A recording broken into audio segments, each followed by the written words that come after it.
Presidente, certa vez o senhor mencionou que no início das suas investigações acadêmicas na área de sociologia, um grande tabu era a questão racial, né? Hoje, na década de 50, isso ainda era um grande tabu. Hoje, o senhor tem ajudado a quebrar um outro tabu, que é a questão das drogas, da política de drogas. O que o levou, depois de 2 mandatos presidenciais, a discutir esse tabu, que é tão polêmico? É porque eu sempre me preocupei em fazer com que as coisas melhorassem na vida, na sociedade, na cultura e também nas leis, nas instituições.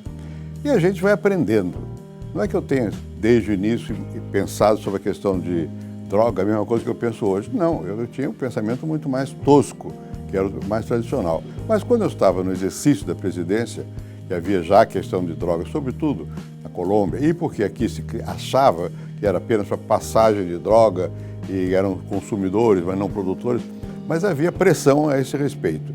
E no começo eu imaginei, bom, vamos eliminar a droga. Então mandamos destruir campos de plantação de maconha. Não adiantou nada.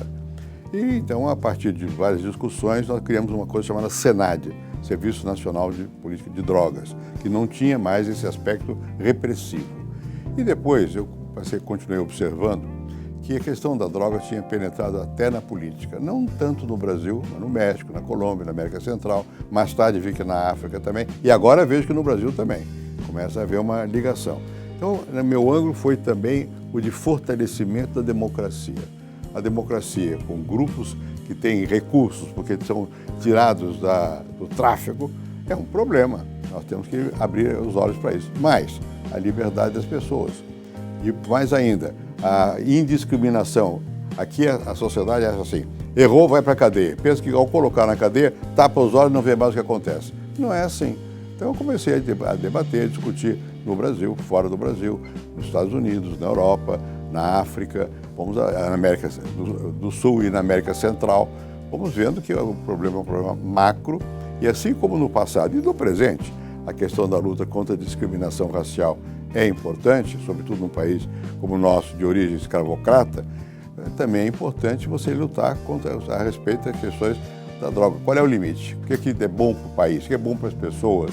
Como é que você pode propor medidas mais sensatas, que não sejam simplesmente põe na cadeia?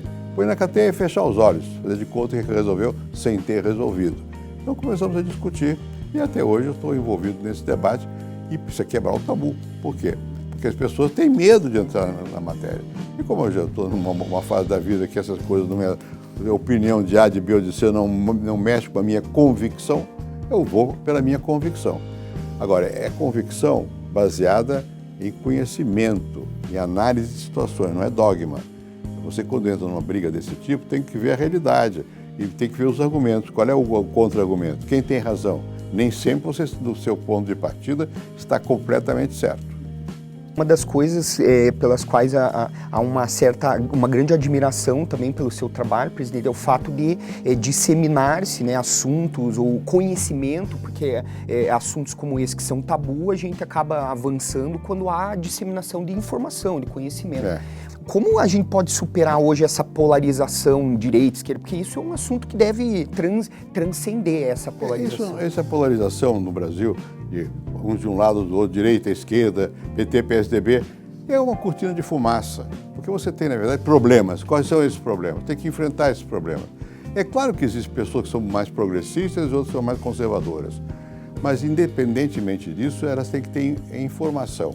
E, às vezes, alguns temas, ultrapassam até esse limite de progressistas e conservadores. Bem informados ou mal informados. Então nós temos que o tempo todo estar informando. Eu não estou negando a diferença de posição político-ideológica. Eu estou dizendo que às vezes elas interferem numa etapa que deve ser de outra natureza.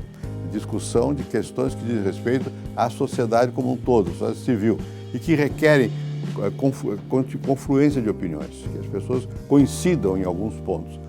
O caso da droga é um desses. Tem gente do meu partido, do partido oposto, do outro sem partido, que têm opiniões mais desencontradas. Nós temos que buscar o que é um denominador comum. Para encerrar, presidente, eu gostaria de saber a sua opinião a respeito como o senhor vê essas iniciativas que existem ao redor do mundo, de processos, né, que descriminalizam, uns vão mais além, após um processo de legalização, regulamentam o uso, a comercialização, produção das mais variadas substâncias que causam alteração no organismo. Como que a gente pode avançar? Me parece que as pessoas ainda não compreenderam que muitas vezes defender uma mudança na política de drogas não significa negar os prejuízos que uma droga pode causar a qualquer pessoa. É claro, as drogas todas fazem mal. Todas. Cigarro faz mal, álcool faz mal, maconha faz mal, heroína faz mal, cocaína faz mal. A maldade varia, o grau de malefício varia de pessoa, da intensidade do uso, do tipo de droga, todas fazem mal. Mas você não resolve dizendo, então não pode, porque as pessoas vão ser tentadas a provar. Então é melhor você, como se fez com o cigarro. O que se fez com o cigarro no Brasil? Não foi ilegalizado, ele é legal, mas ele é regulamentado. Você não pode fumar nesse prédio, por exemplo. Não pode, em certa idade, a pessoa não pode comprar cigarro. Tem que regulamentar. O ministro Barroso tem uma posição muito clara a esse respeito e ainda recentemente externou. Qual é essa posição? É legalizar com regulamentação. Pegar um caso concreto, o caso que está no tribunal agora. Uma pessoa que tem uma certa quantidade de doses de maconha no bolso foi presa. Não pode, não devia ser presa. Tem que então ter uma lei que, nesse caso, não. Mas o objetivo é você realmente chegar a uma situação em que você diga, olha aqui, a liberdade está preservada, você não pode usar a sua liberdade para constranger o outro e você não pode também desconhecer os malefícios que você pode causar a você mesmo e aos outros pelo mau uso dessa liberdade. Então tem que haver campanhas o tempo todo de explicação, que a droga, que efeito negativo ela tem e ao mesmo tempo dizer, olha, sabendo disso tudo, você usou, não é por isso que você é criminoso. Agora, quem é o criminoso? É o que está fazendo o tráfico. E, infelizmente, no Brasil, a droga é livre na mão do bandido. As pessoas têm acesso à droga, mas por intermédio do tráfico. E o tráfico é uma tragédia. Dá para dizer que hoje, de fato, é liberado? É isso que eu digo, é liberado, mas não é regulado. E está na mão e é imposto pelo mercado é livre, mas na mão do tráfico. Eles têm o monopólio desse mercado.